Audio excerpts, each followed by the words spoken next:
Is Bronny James overrated? This is going to be an interesting video.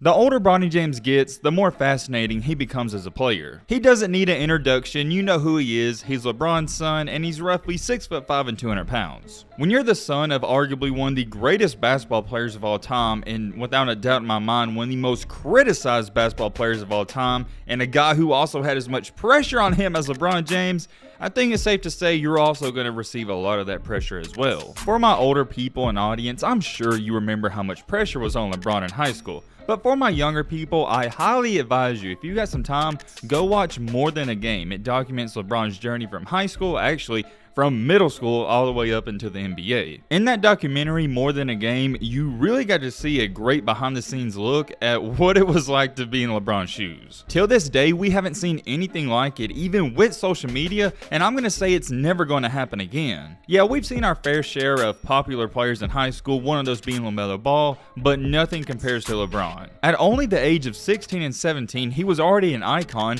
and there were so many people going to his high school games, they had to move it to Akron University. You can say what you want about LeBron, but he lived up to the hype, and that's why I give him a ton of credit. The reason I brought up LeBron's path is because it goes hand in hand with what we're about to talk about. Whether he wants it to be this way or not, Bronny doesn't have a choice. He will be one of the most scrutinized high school players and college players, just like his dad was. Everything Bronny has done up until this point and moving forward is going to be in the public eye, and he can't hide anything. There's nothing about his life that's a secret, and I'm sure some of you saying, oh, he has a great lifestyle, but it does get annoying. Everybody knows everything about Bronny except for one thing, and there's been a question lingering around lately. A lot of people have different opinions about it, but in this video, we're going to take a deep and detailed look at the question everybody's asking. Is Bronny James really overrated? What's good, y'all? I hope you're having a blessed day. If you like basketball content, I would greatly appreciate if you help me out. Go to there, it's free. Join the family, hit that subscribe button. We're on the road to 200K, and I can't get there without you. So I'd appreciate if you join our family. Hope you enjoy. Let's get into it.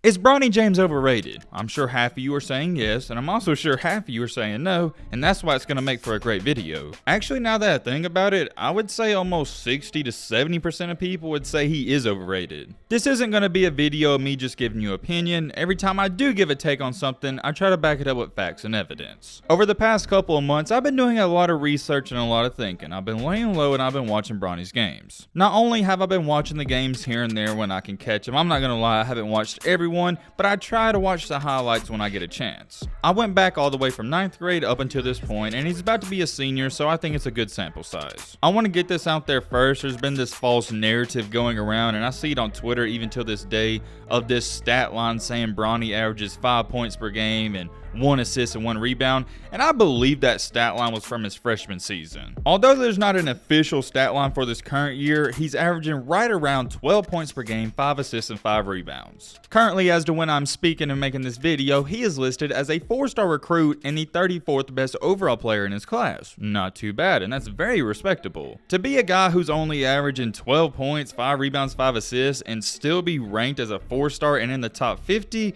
that's giving you the benefit of the doubt. Most other guys that are 3 and 4-star recruits, if they're a point guard or shooting guard like he is, they're averaging 25 points per game. So that right there is the immediate backlash, and you also have the argument of people stating, well, he's not even a top 2 player on his team, he's the 3rd or 4th best player. Okay, I'll give you that, but you also got to take into account he's playing on one of the best teams in all of high school. Let me put it in a better perspective. That'd be like saying, oh yeah, Kyrie, well, he's not even the best player on his team. Well, yeah, duh, because he's playing alongside Kevin Durant. Whenever people say he's not the best player on his team, you got to give context to that. He's also playing with one of the best players in all of high school basketball, regardless of classes, Amari Bailey. If you haven't seen the Bailey kid play, I'm going to leave you with this.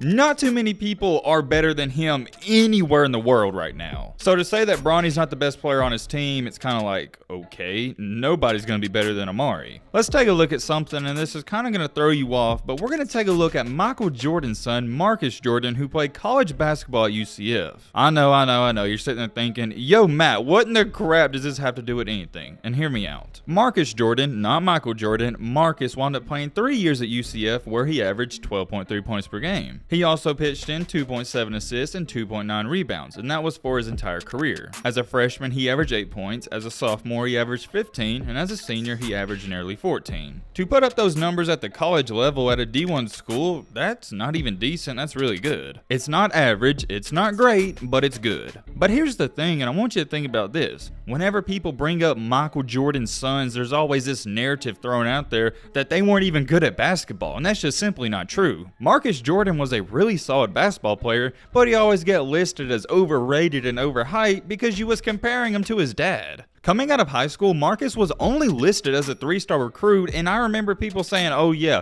he's only a 3-star because of his dad. And well, what do you know, fast forward in time to 2022, that's the exact same thing we're seeing with Bronny. Did Marcus get more attention because of his dad? Yes, but to say he was overrated, I think that's pushing it. I brought that up because I believe it's a similar situation. You got Bronny, who ironically enough is also averaging 12 points per game at the high school level. I know it's not college, but it's high school. You gotta take into account though, and I'm gonna emphasize it all throughout this video, he's playing on one of the best teams in the country. You know what, if that wasn't good enough for you, let's take a look at something else. I'm sure most of you know Devin Booker. Well, when he was playing college basketball at Kentucky, he came off of the bench and only averaged 10 points per game, 2 rebounds, and 1 assist. Why did he only average 10 points? Because he had to share the load and he was playing on a stacked team. Do not, and let me repeat, do not get me wrong, I'm not saying Bronny's going to turn into Devin Booker if he gets to the NBA, but you see, once again, it's a similar situation. When you play on a great team and you're also a great player, your stats, and everybody knows this if you play sports, they're going to take a hit. Whoa, hold on. How about this? We've seen it throughout his entire career. It doesn't matter what team Bronny plays on, he's not a guy that's going to go out there and drop 30 points, and we all know that by now, or you should know that. I honestly believe it didn't matter if he was playing on Sierra Canyon or a terrible basketball team, he wouldn't average over 20 points per game. You can say what you want about this take, but I've done my research and I've watched countless hours of film. I know how Bronny plays by now. One thing Bronny has already developed that I think is going to take him far in his basketball career is he knows his play style. He has an identity and he knows his role on every team he plays on, and that's great. He understands it by now, and his coaching staff, and I think LeBron understands it. He's not going to be the highest scorer on any team he plays on. But here's what he is going to do. He's going to play great defense, he's got great size, great length, and he's going to make a lot of plays. One downside, and I hope he can fix this going forward, is there is going to be some nights where he's only going to have 4 points, and we've seen it time after time. In most games, I'd say 85%, you know you're going to get at least 10, 12, maybe 14, and sometimes 20, 25 on a great night, but there's also his fair share where he's having 2 or 4 points and he's in foul trouble. This isn't nothing towards Bronny. I would tell this to my best friend. I'd tell it to anybody playing basketball. It's not acceptable to only score 2 or 4 points. I don't care what your role is on the team. If you're playing in most of the game and you're a point guard, shooting guard, or small forward, you gotta at least get 6 or 8, and that's minimum. We may not agree on everything, but I think we can agree on this. The scoring, he needs to get better at. I would like to see him score more, but you know why I'm not too concerned with that? Because that's not his game. Recently, him and his team, Sierra Canyon, they played in a game, I think it was 2 nights ago, and he didn't score a single point and he was in foul trouble. I've seen all over social media people saying, oh, how does he play a game and only have 0 points? But you gotta add context to it. He was hurt going into the game, and he really probably shouldn't have even played. He was hurt, number 1, and 2, he was in foul trouble. That's why he had 0 points. You know why I like Bronny? There's 2 main reasons. Number 1, his game is starting to grow on me, and number 2, he's not going to cause any problems. Yo, Matt, what do you mean he's not going to cause problems? One thing in sports that I think is highly underrated, whether you're talking about the NBA or the NFL, is players who stay out of trouble and mind their business. In other terms, guys that are unproblematic. Unproblematic, that is the word of the day and maybe the longest word I've ever said on this channel. I'm sure some of you have heard this, and as corny as it is, it tends to be true. Your best ability is availability. I'm going to offer you this. I'm not a Russell Westbrook hater. I just think he's literally cancer to any team he joins, and that's not me hating on him, I just think it's facts. He's literally cancer to NBA teams, and you're seeing it happening live right now with the Lakers and LeBron. I don't really care for LeBron, fine, but if you can't win with him, you can't win with nobody. I firmly believe if the Lakers traded Westbrook and got nothing back in return just to get rid of him, that would help the team out more. It's just always drama with him, and it affects the teammate chemistry. And you want to know what his biggest problem is? He doesn't know his role. And when you got guys that don't know their role, whether it's NBA, college, or even your high school team, it messes up everything. If every player doesn't buy into their role and enjoy their role, it's not going to work. Why does that matter though? Because with Bronny, we're seeing it happening right now. He doesn't mind to be a guy who's the third or fourth best player on the team. You can call me crazy and you're going to think I'm joking, but I'm dead serious. I think if Bronny was playing on the Lakers right now, it'd be better than Westbrook. You probably think I'm joking, and that's the worst part about it, but I'm not, and I'm going to explain why. Bronny James is one of the most likable people out there. I don't know a single soul that hates him. It doesn't matter what NBA team he goes to, he's going to get along with everybody, and he doesn't mind sitting in the corner spotting up and only scoring 2 points per game. When you got a guy who isn't a narcissist and self-centered like Westbrook is, it makes everything so much better. Right now, Bronny's listed at roughly 6'4", 200 pounds, and let's say at least he's going to be 6'6". What a lot of people don't realize and what a lot of people don't understand is that these high school rankings, they're basing you off of your potential. If you watch Bronny play, you can see the potential and you can see the talent, and that is the scariest part about his game. He's not even close to tapping fully into it. I said that backwards. It's fully tapping into it. It's not a if, it's a when he gets to the NBA.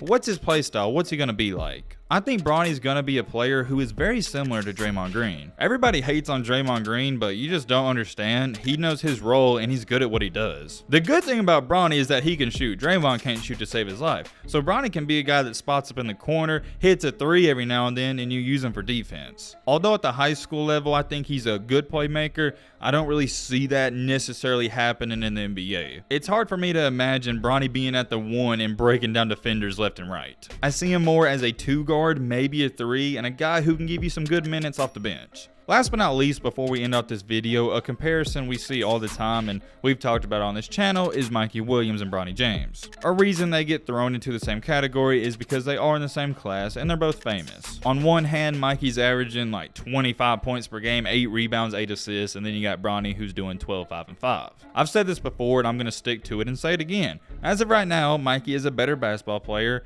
and he's probably going to be a better college player, but in the long run, Bronny will be better, in my opinion. You have to understand and realize with Bronny, you're playing the long game. The difference in Mikey and Bronny is Mikey's only 6'3", on a great day 6'4", and he's done growing. Yeah, I get it, he has a 40-inch vertical and he can jump high, but guess what? When you get to the NBA, everybody can jump high. For Mikey, my biggest concern is if you take away his scoring ability, what value does he bring to the team? He's not a good defender. I don't even know if he's an average defender. And that reason right there, ladies and gentlemen, is why I do not think Bronny is overrated. All these 4- and 5-star recruits, and I'm sure you watching this, you've seen some high school star play basketball. Well, one thing they always lack is defense. They don't try hard on defense. Granted, in high school, they're dropping 40 points a night, so defense isn't a top priority, but whenever they do get to the next level, whether that's college or the NBA, and teams take away their scoring ability, it's like, okay, now what? I really can't do anything else, and I didn't learn to do anything else at the high school level. So when you do start to evaluate Bronny's game, he brings a lot more to the table. Obviously, this is going to be a controversial topic. We're not going to agree on everything. Let me know your thoughts down below. But with all that being said, I hope you enjoyed. Hope you learned something. I'm out, y'all. Let's be great. Peace.